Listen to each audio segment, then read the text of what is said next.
അല്ല മണിച്ചെന്താന്ന് അയാളോട് അങ്ങനെയൊക്കെ വിളിച്ചു വരുന്നത്? എടാ അനക്കറിയില്ലേ നമ്മൾ എന്തൊക്കെ നുണറിഞ്ഞിട്ട് ഓരോരോ കേസുകൾ ആൾക്കാരുടെ തലയിൽ വലിച്ചു കെട്ടുന്നത് ഓരോ കുടുംബത്തിൻ്റെയും. എന്നിട്ട് അത് ഏതെങ്കിലുമൊക്കെ നടന്നോ? ജീവിതകാലം മുഴുവൻ നിന്നോ? അതെനിക്കറിയാം വാസേട്ടാ. വാസേട്ടൻ്റെ ഒപ്പം നിന്നിട്ട് ഈ കള്ളത്തരങ്ങൾ മുഴുവൻ പഠിച്ചിട്ടല്ല ഞാനിങ്ങനെ ഈ ചെറിയ ചെറിയ കല്യാണ വർക്കുകളൊക്കെ എടുക്കാൻ തുടങ്ങിയത്. ഞാൻ എന്താ വെച്ചാൽ ഇവിടെ ഇങ്ങനെ ഒരു ചെറിയ പ്രശ്നമുണ്ട് എന്ന് പറഞ്ഞെന്താ വെച്ചാൽ ഒരു നല്ല കാര്യത്തിലല്ല വെച്ചിട്ടാണ് ഞാൻ അങ്ങനെ പറഞ്ഞത്. എടാ ഈ കല്യാണങ്ങളുടെ കാര്യം എന്ന് പറഞ്ഞാൽ അങ്ങനെയൊക്കെ തന്നെയാണ്. ചിലപ്പോൾ ഒന്നിക്കും ചിലപ്പോൾ ഒന്നിക്കില്ല. എന്നാലും നമുക്ക് കിട്ടേണ്ട പൈസ അല്ലേ? നമ്മൾ ബ്രോക്കർമാരല്ലേ? നമുക്ക് അവിടുന്ന് വേണം ഇവിടുന്ന് വേണം. സംഗതി നടന്ന നമ്മൾ രക്ഷപ്പെട്ടു. ഇനി അങ്ങനെ വരില്ല, അതൊക്കറിയാം. ഞാൻ ഇനി മുഴുവൻ മോണേ പറയുള്ളൂ. അപ്പം അതാ പറഞ്ഞ് ഇനി ഒന്നും കൂടി അത് വിളിച്ചു വരണം, സംഭവം ഒന്നും കൂടി ശരിയാക്കാൻ വേണ്ടിയിട്ട്. അപ്പം എനിക്ക് പോയിന്റ് മനസ്സിലായോ? അല്ല അത് ഞാൻ ഏറ്റു.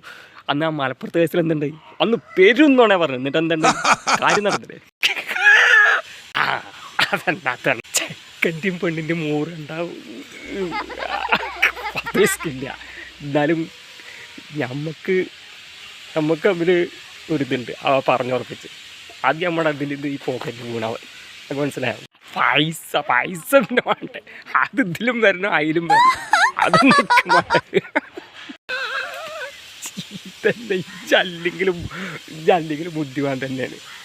ആയിക്കോട്ടെ. ഇത് നടന്നു കഴിഞ്ഞാൽ ഉറപ്പായിട്ടും നമുക്ക് ഇനി കല്യാണ ബ്രോക്കർ തന്നെ ആവേണ്ട ആവശ്യം. എൻ്റെ പൂത്ത പൈസയുള്ള ടീമാണിത്.